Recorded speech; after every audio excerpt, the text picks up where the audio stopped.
好 ，OK， now is the question like this: the positive side and the negative side. Their welding current might be different.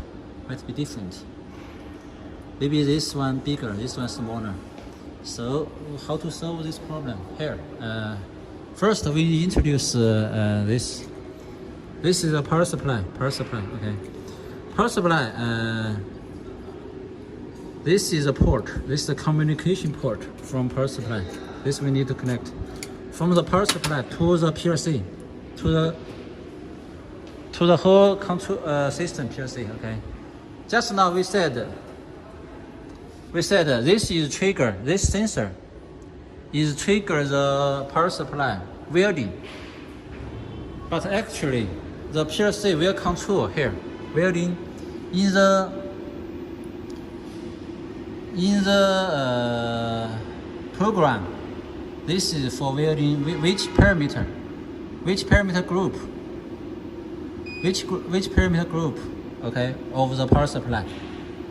Now we see the power supply. Power supply here, the group program.